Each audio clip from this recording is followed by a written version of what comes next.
couple minutes late. Just get set up here. I do not have any comments from the top, so Matt, do you want to kick us off today? Sure. Yeah. So, have the Israelis told you what they plan to do in response to what happened over the weekend? They have not. We have been in close communication with them, as well as other partners in the region over the past few days. The Secretary has continued his consultations. In the past 24 hours, he has talked to Benny Gantz, a minister in the Israeli War Cabinet. He has just in the past couple of hours completed a phone call with the Prime Minister and Foreign Minister of Qatar, Minister Al Thani, and he continues to send the same messages in all of his conversations, which is we do not want to see further escalation of the conflict. Okay. And have you gotten any response that leads you to believe that the Israelis will heed your advice? I think I will let the Israelis speak for themselves about what decisions they will make. Obviously, these are their sovereign decisions, but we have been clear that we are committed to Israel's defense, but we do want to see, as you've heard multiple members of the administration say, no escalation of this conflict. All right. And then you just said he spoke to Gantz and the Prime Minister of Qatar, but does he have other call? Yeah, Qatar. He is continuing to make calls. I don't have any other calls to read out or announce Well, at this point. Does he plan to speak to Netanyahu, or does he plan to speak to Gallant? Or I don't have any other calls to announce. He typically doesn't speak with Prime Minister Netanyahu by phone. As you know, the president usually handles those phone conversations, and he talks to the Prime Minister when we're in Israel on trips. Can you say at the current moment, where we are right now, are your concerns still as high as they may have been over the weekend for escalation? They continue to be high. It's always tough to assign an exact percentage or say if they've gone up or gone down, partially because we have been at risk of escalation of this conflict really since October 7th, and it's been something that we have been working to avoid and something that we have been working to contain. And there have been various periods where the risk of escalation has gone up. Obviously, over the weekend, we saw the risk of escalation increase dramatically. And of course, the Iranians did escalate the conflict. This was clearly an escalatory act, the launching of 300 missiles and drones from Iranian soil directly targeted at the state of Israel. And so what we're going to continue to do is try to de-escalate the conflict. As long as the war in Gaza continues, we're not going to be back at the place we were before October 7th. It is an ongoing process of trying to keep tensions in the region, to reduce tensions in the region and try to maintain as much calm as possible, knowing that there is an ongoing conflict that obviously exacerbates tensions in Israel and around the region. Okay, last one. I just want to know if have any of these developments affected the Secretary's travel plans? No, he still intends to leave tonight for the G7 foreign ministers meeting in Capri and Italy, and be there tomorrow, Thursday, and Friday. Thank you. Matt, I know you said they didn't give you any sense of what their plans are, but did they give you any timeline of when they might respond, hours, days? I'm just not going to speak to those private conversations. And as I said, those are really decisions for the Israeli government and questions best posed to the Israeli government. Has there been any exchange of messages between the U.S. and Iran in the wake of this weekend's? There has not been, and I've seen some false reporting about messages exchanged between the United States and Iran, reports claiming that we have delivered messages to them. There have not been such messages delivered. It's been days since we've communicated, since we've sent messages to the government of Iran. And I say that as a reminder of something we've said before. Oftentimes, the Iranian government has misled the world about either messages they've passed to us or messages that we have passed to them, and some of those reports over the past few days have been false. And do you have any plans to engage with the Iranian foreign minister when he's in New York? I do not anticipate any such engagements. Can you confirm the U.S. has granted him a visa for his visit to the UN? So a few things about that. Number one, visa records are confidential as a matter of law. They're not something I can speak to from this podium. Number two, we do take our obligation as the host nation of the United Nations quite seriously, and that includes allowing diplomats from other countries, even countries with whom we have significant disagreements, to attend UN meetings and UN functions. But number three, we do have the ability to restrict, and in fact severely restrict, the movements of certain diplomats while they are in New York for legitimate UN meetings. So should the foreign minister of Iran attend this meeting at the United Nations, I would not expect to see him at very many locations outside the United Nations. But there were already restrictions, so this is a further restriction. Again, I'm not going to speak to that in detail, other than to say we do have the ability to impose very severe restrictions on the movements of certain diplomats, and I would not expect to see him very many places outside the United Nations. Because one of the first things you guys did, like in February, just after you came into office, was to remove the restrictions that were put on Iranian diplomats in New York. So have you restored those? So as I stand here today, And those Hold on. those restrictions, if I'm correct, and I think I am, it precluded them from going anywhere outside of the UN building, the Iranian mission, and like a 5-block radius of the east side. so as I stand here today, a day before this scheduled meeting, when he is not here, the Iranian foreign minister is not here in New York, I'm not able to speak to that question or answer it in detail. But I will just say, should he attend, you can expect very severe restrictions on his movements inside New The York. Office of Foreign Missions puts out, it did when the Trump administration did this, it was public. It came out, so. So I would just they say, said, and then you guys rescinded them and- very deliberately. And I would say stay tuned, but I would not expect to see him, for example, snapping selfies on top of the Empire State Building should he travel to New York to attend this meeting. Well, how about snapping selfies on the East River at the UN building? Obviously, that goes back to the thing I said at the beginning, which is So we do you guys take our won't- we do you we do guys we do won't take say our we anything do, until he actually shows we do up. take our obligation as the host of the United Nations seriously, but we have the ability to impose restrictions for people to travel outside of attending United Nations meetings and say hotels and airports and such things, the ability to travel to and from United Nations meetings. Israel. Go ahead. Just to follow up on, you mentioned it's been days since you've sent any messages. So are you talking about, messages to the government of Iran?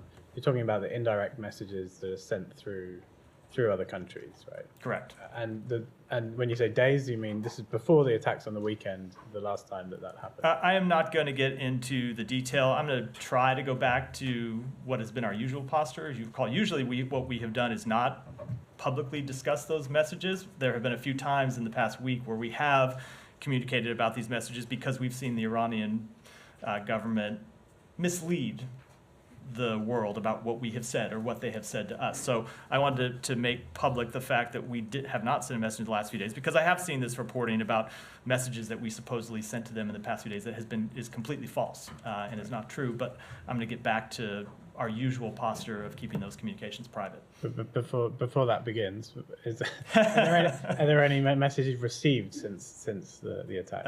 I don't have any further messages to read out. And is there a U.S. assessment on whether, if in the event of an Israeli response, if as expected, the Israelis, or as might be expected, the Israelis strike in Iran itself, does the U.S. have an assessment of how Iran would react to that, and is that part of these discussions that the Secretary? I think that gets me into a double hypothetical, and I'm going to decline even to engage with the first part of that hypothetical question, let alone the second.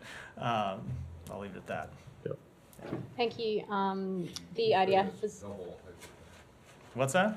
The infamous double hypothetical. I'll keep it to one next time. Fair enough. The IDF's confirmed that they've eliminated a senior Hezbollah commander who was part of their coastal operations.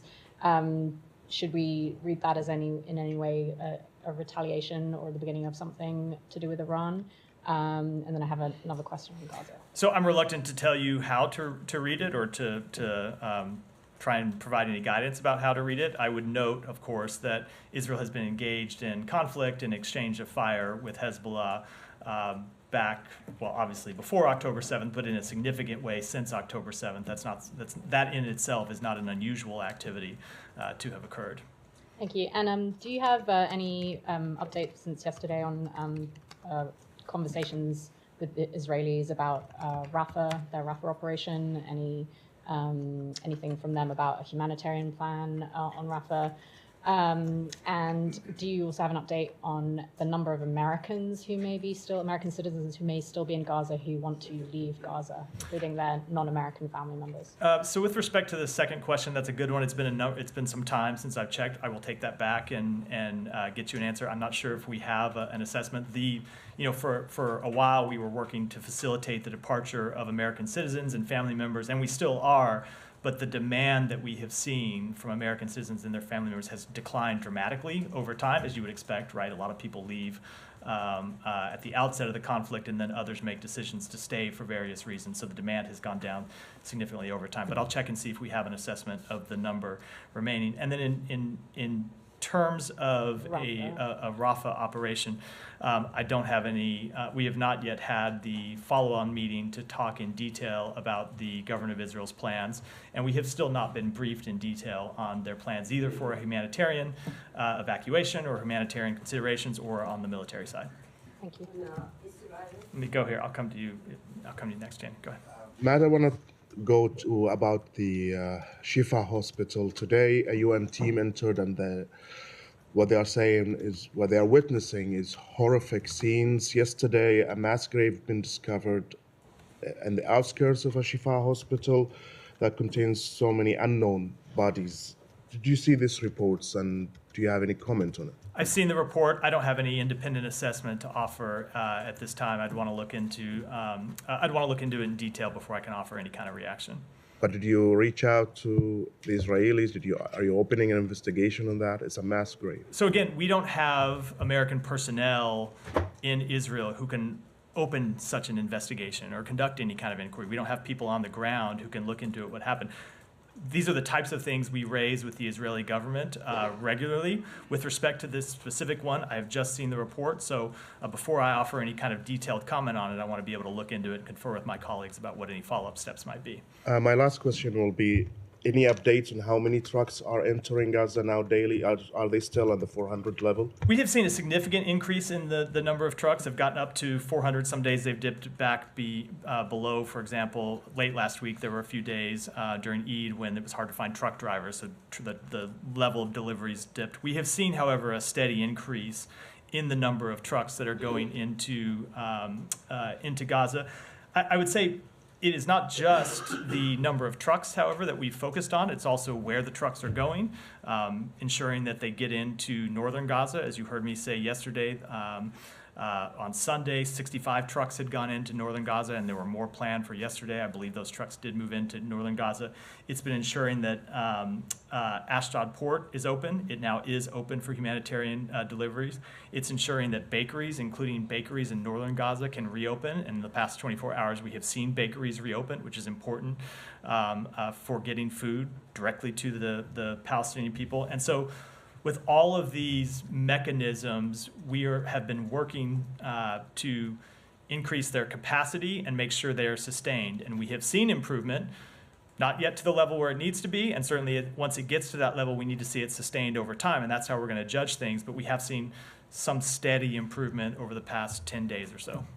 Follow-up? Yeah, go ahead. I said I'd come to Jani next, but go ahead. It's a follow-up, and then I'll come to you, Jan. On trucks going into Gaza, are these numbers based on Israeli figures? This is my first question. And secondly, UNRWA released a report today saying that there has been no significant change in the volume of humanitarian supplies entering Gaza or improved access to the north. Since the beginning of April, they said an average of 881 aid trucks have crossed into Gaza per day.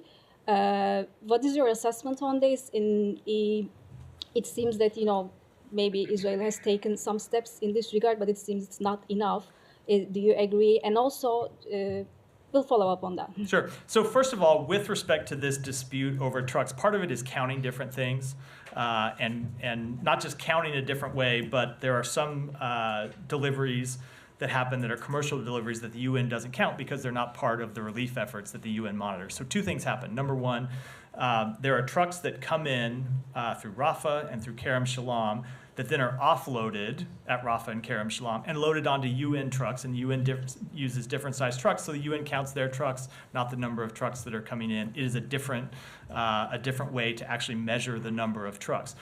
However, even that said, the UN number itself doesn't capture the entire daily volume because there are commercial trucks that are coming in some cases coming in directly through the north, through Erez, or are coming in through the 96 gate crossing that they opened, or are coming in through the south and are driving up internal roads, and those aren't counted, to my understanding, in the UN numbers because they're not being delivered through any of the UN agencies, through UNRWA or through the World Food Program or others. So the UN number does not count the total amount of delivery that goes in.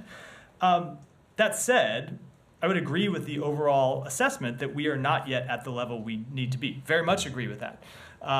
But we have seen steady progress, and there are other things that are coming online. For example, this thing you've heard me talk about before, where there are trucks now that are making deliveries directly from Jordan, coming through Israel, and then delivering directly into Gaza. That is happening. It's going to be increased as Israel makes certain improvements to traffic and clearing rubble and other debris that's blocking the ability to sustain further traffic through some of these crossings that have recently opened. So we've gone up.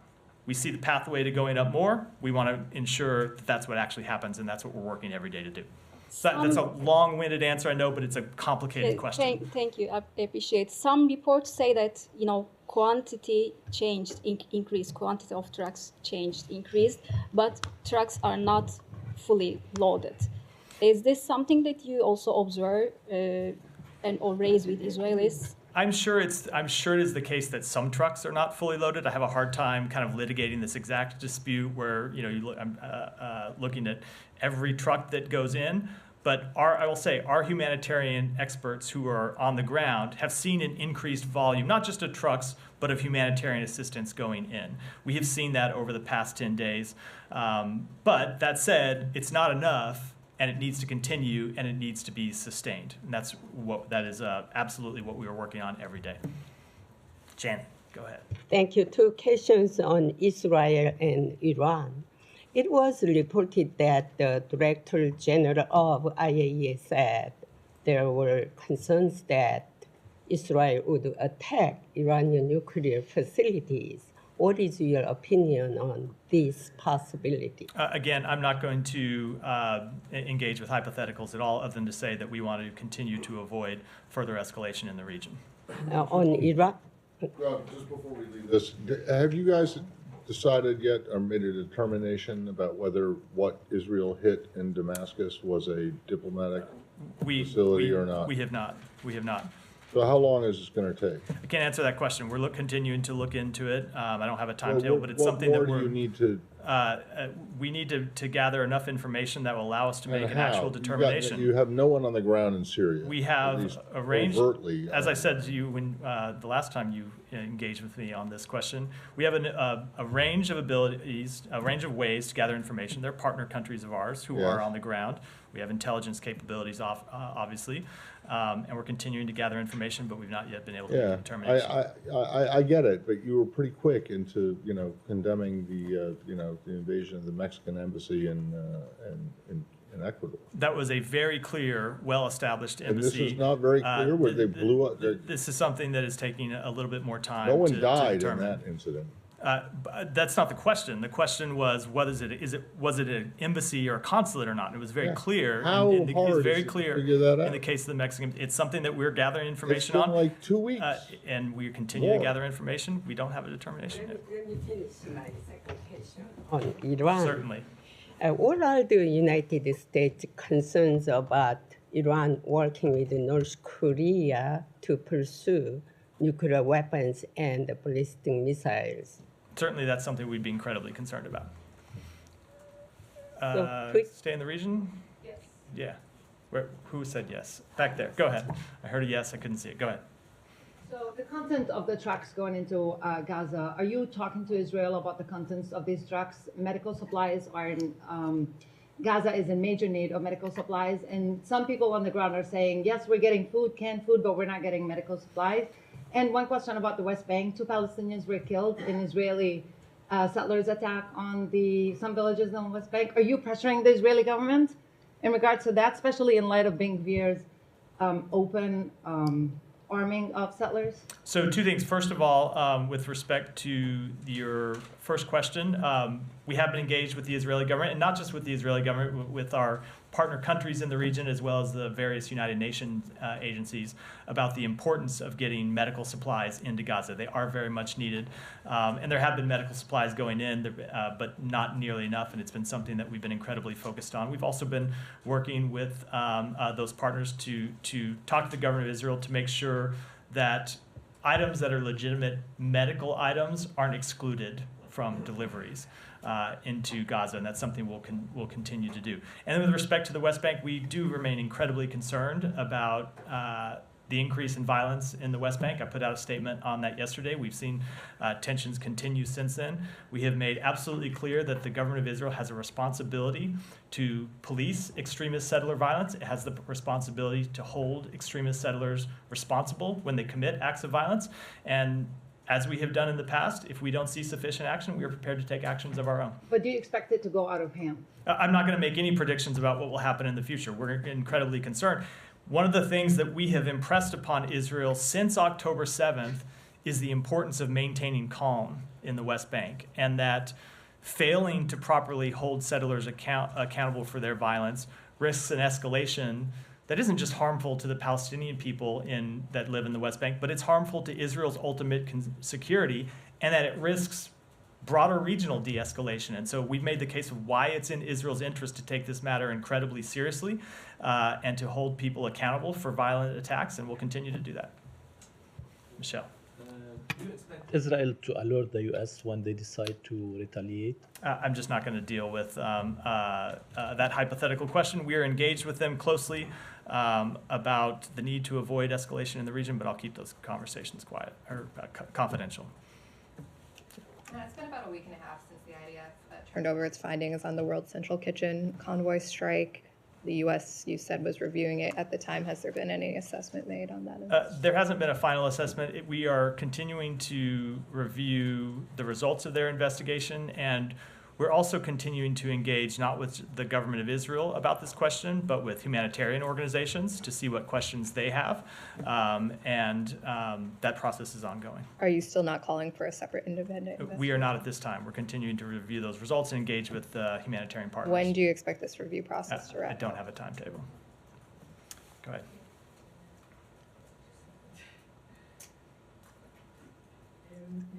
The United States emphasize it's unwilling to escalate the region, and at the same time, you support United States support Israel, which occupied the Palestinian territories, and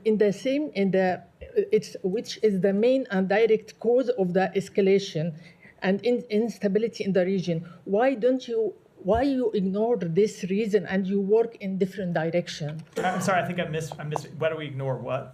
Why United States ignore this reason that the occupation is the main reason and direct reason for the escalation and violence in the area? So first of all, I would say that it has long been our policy to see the establishment of an independent Palestinian state. That predates October 7th. But the pursuit of that policy has been something we have been engaged in vigorously since October 7th. You've seen the Secretary travel to the region to engage with Arab partners about putting on the table a real plan for normalization between Israel and its neighbors that would include a pathway to an independent Palestinian state and would establish real security for Israel. That said, and I think it's always important to emphasize this when this question comes up, as it has before, nothing that happened before October 7th justified the attacks of October 7th. And I think it's always important just to make that clear. Excuse me. One more. I wonder if you heard about what's happened today in Maghazi camp in Gaza, the massacre, what's happened. And today, the most who killed are children and women today, this morning. In Gaza. I have not yet seen that report. I'm happy to look into it. Okay. Alex, go ahead. I have different questions. Sure, go ahead. Thanks so much. Let me start with the question on the report that you guys have submitted to the Congress yesterday on compliance report on arms agreement. There's a line there saying that the United States continues to provide Russia with pre-launch notifications of ICBM and SLBM launches and notifications of heavy bomber exercises in accordance with proper agreements, obviously, which remain separate from New START. Is this a two-way road? And when last time this exchange had occurred? Can you So, speak about that a little bit? Alex, I'm going to make an admission here, which I have not read that report or am fully tracking the details. I'm happy to take that back and look into the report's language and get back to you on it. Yes, please. I'm going to move to Georgia, if I may. One follow-up on your previous comments. We were particularly directed to the Georgian Dream government. We were discouraging them from moving forward, but they did act anyway. But there are protesters out there, the second day in a row. They're trying to save the democracy. What is your message to the protesters? Do they have your sympathy? I realize I'm asking for bare minimum. So I'm going to say, first of all, with respect to that draft legislation, it does still remain draft legislation. And last time this draft legislation was proposed, we saw it take several steps forward, but ultimately not pass into law. And so I don't think we're at any point where we can make any predictions yet about what's going to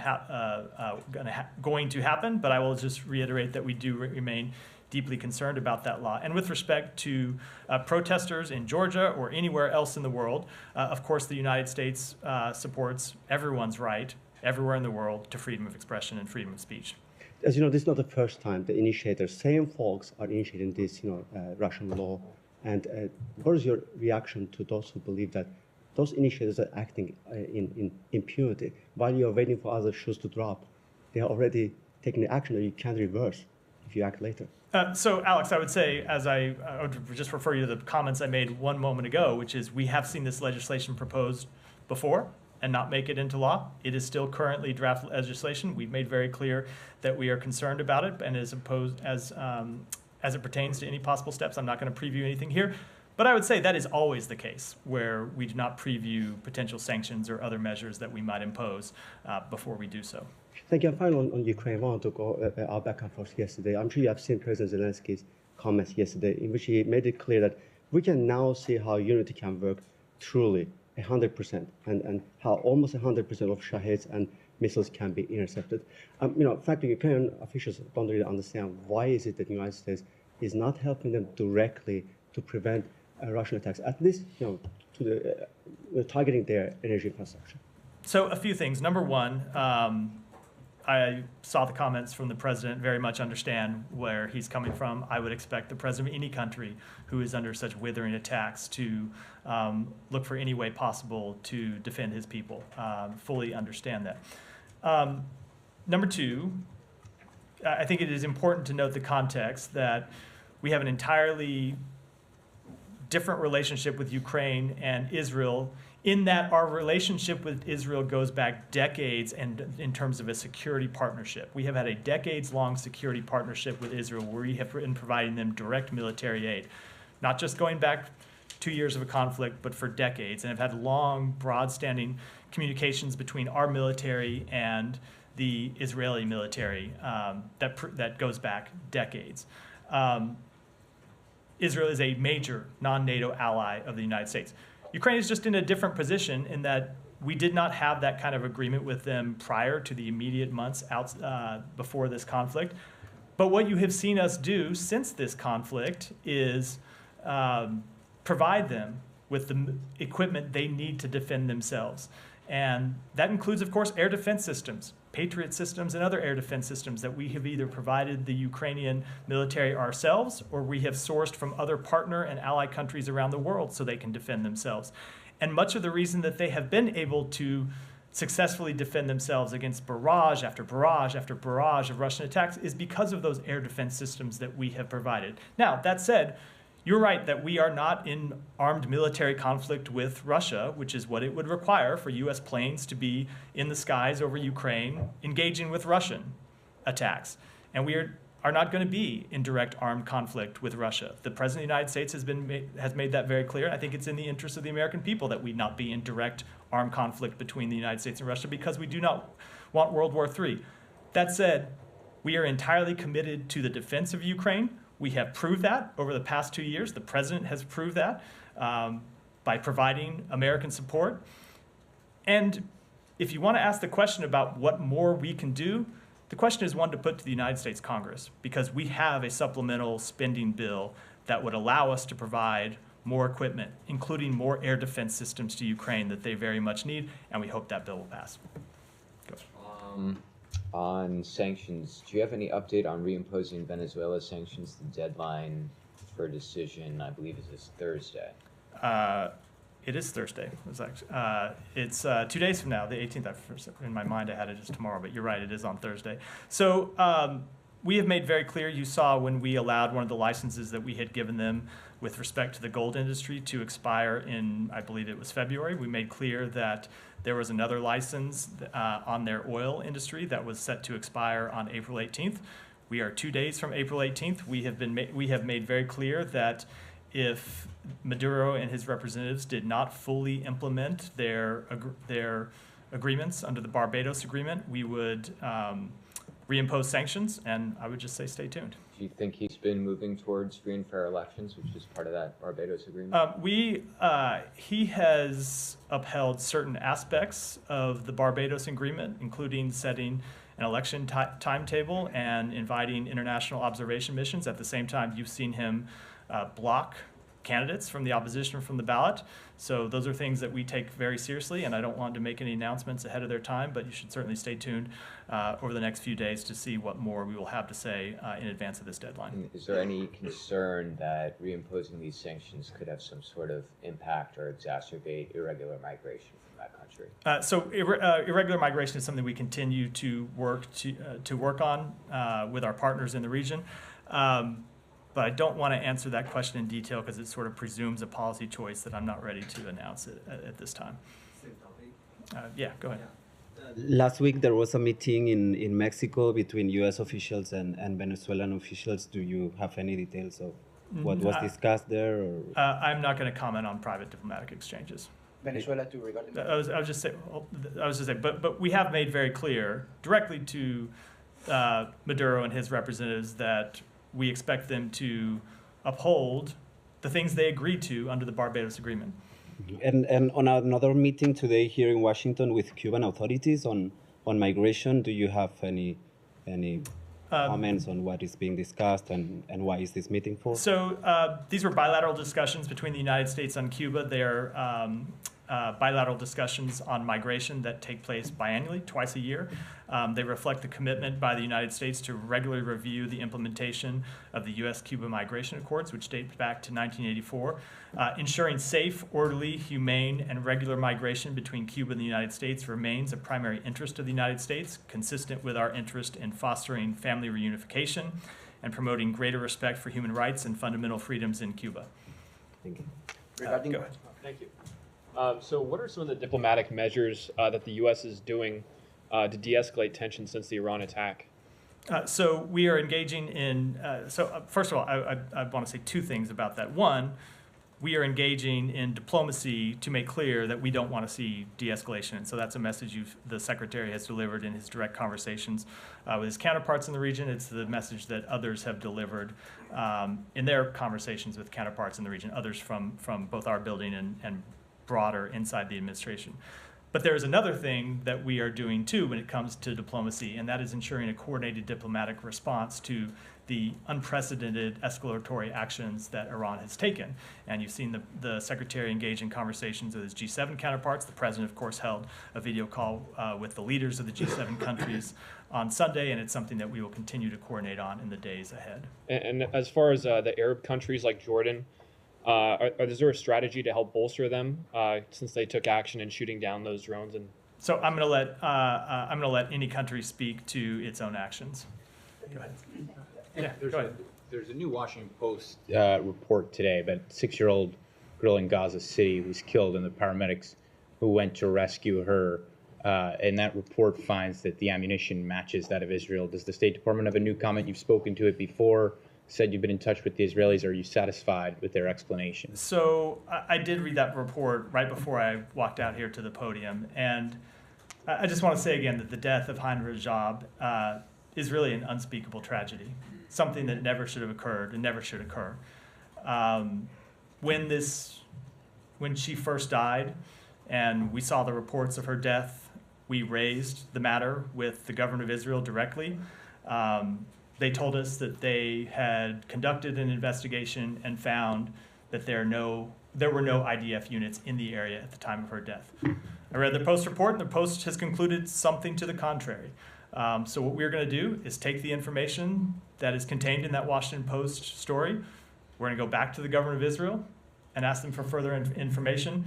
We would still welcome a full investigation into this matter and how it occurred in the first place. You've said repeatedly that there are processes that the State Department has. Admiral Kirby's referred to them as well. Is this one of those such processes where the United States has, could you do something independently here? So we do have processes ongoing to look at various incidents. I have made it a practice never to confirm when a specific incident is under consideration as part of one of these processes, but there are a number of incidents that continue to be under review at the State Department, and that will continue to be the case. That is a separate matter than raising the question with the government of Israel and asking what they have found, and that's what we've done in this case, and that's what we'll be going back to them to do with the new details that were raised by the Washington Post. And one more on aid, but the humanitarian pier that DoD is leading on, are you facilitating relationships with NGOs to make that, to get that aid into Gaza? We have been in conversation. Obviously, DoD is the lead for the construction of that pier and the operation of that pier,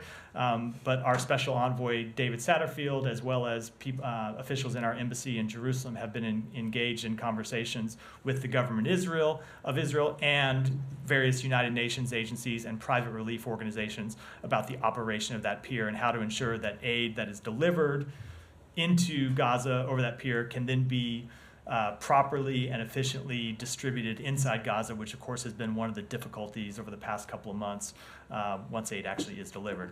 That's been true for the delivery of aid over land routes, and what we're working to ensure is that is not a problem for the delivery of aid through this new maritime corridor. Go ahead. Talking about with increasing concern about Chinese support for Russian military industrial base. So have you warned the Chinese against doing that like you did a while ago when it comes to lethal aid? Or are you planning any actions, to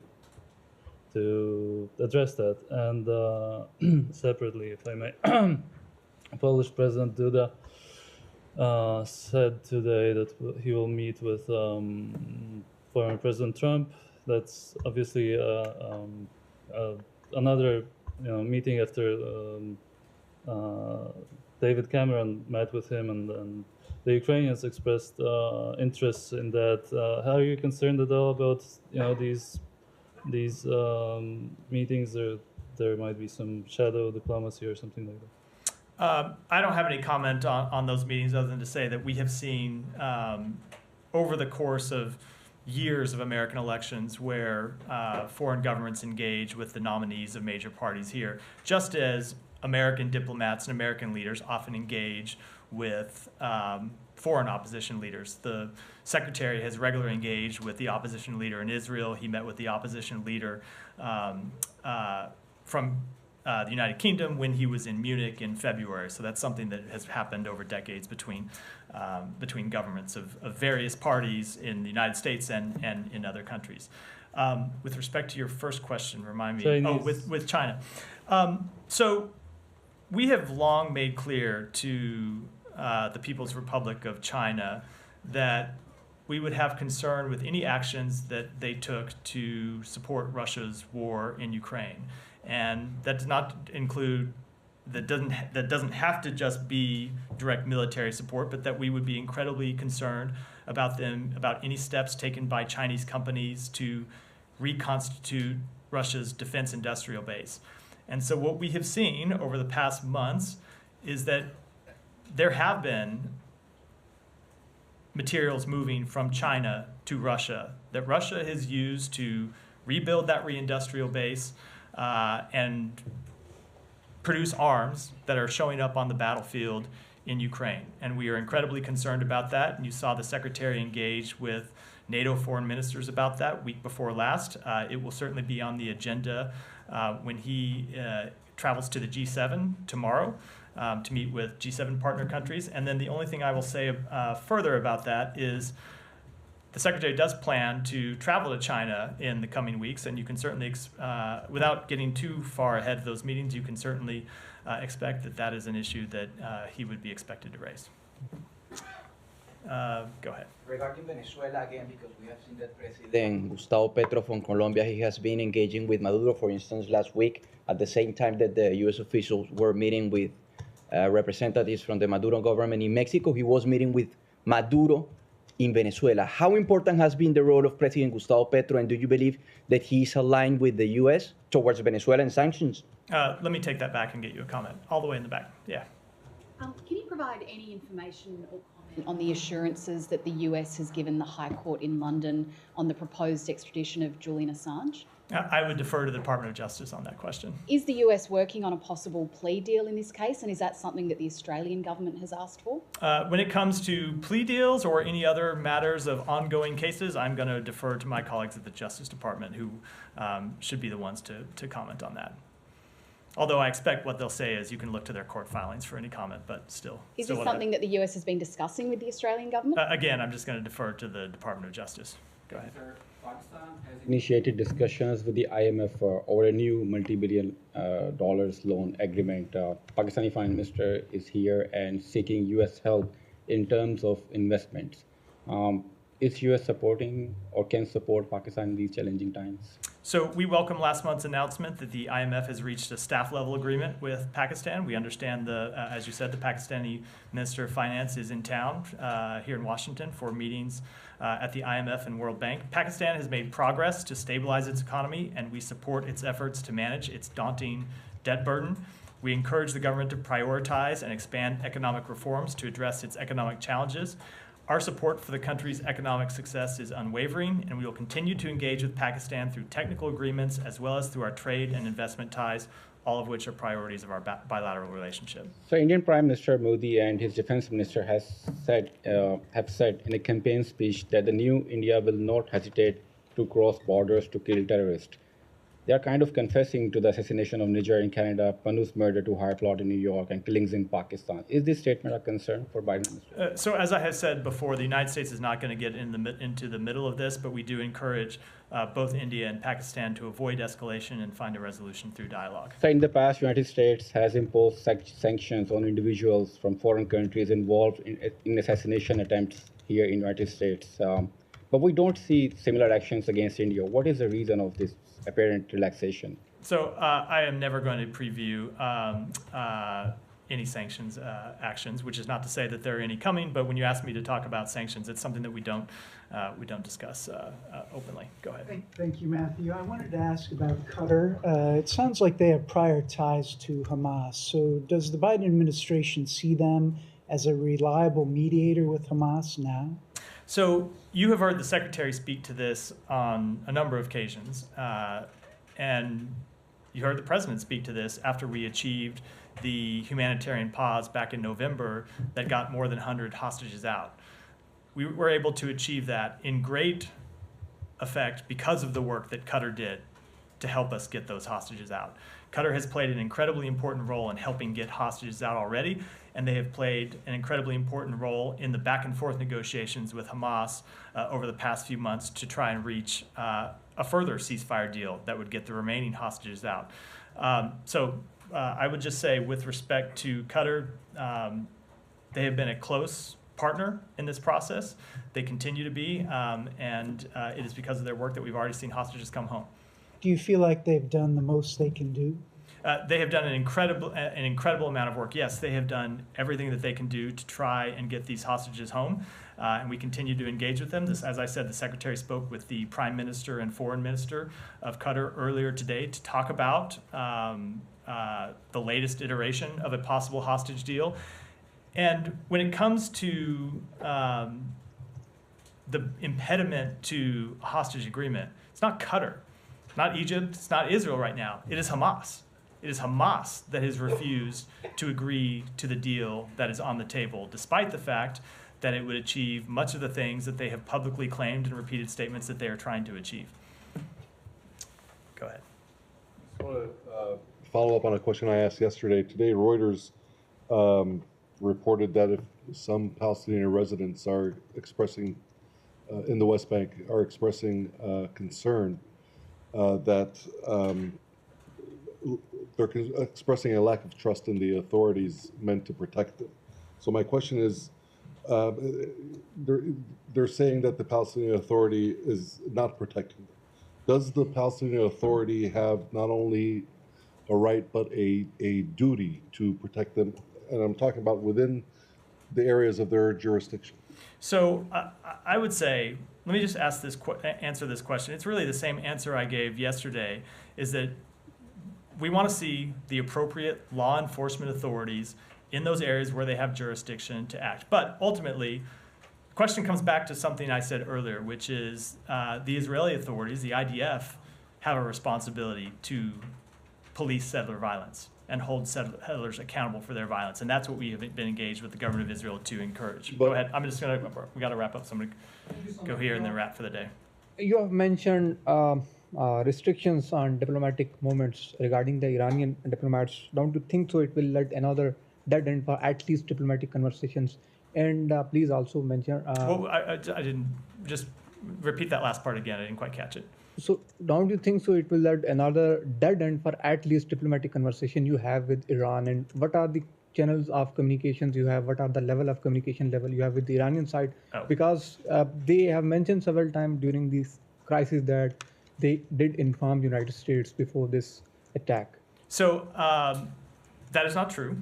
First of all, as I said yesterday, that is not accurate. We do have the ability to send messages to the Iranian government, when it is in our interest to do so. We have done that in the past. We've done that over the past week, although we have not done so in the past few days.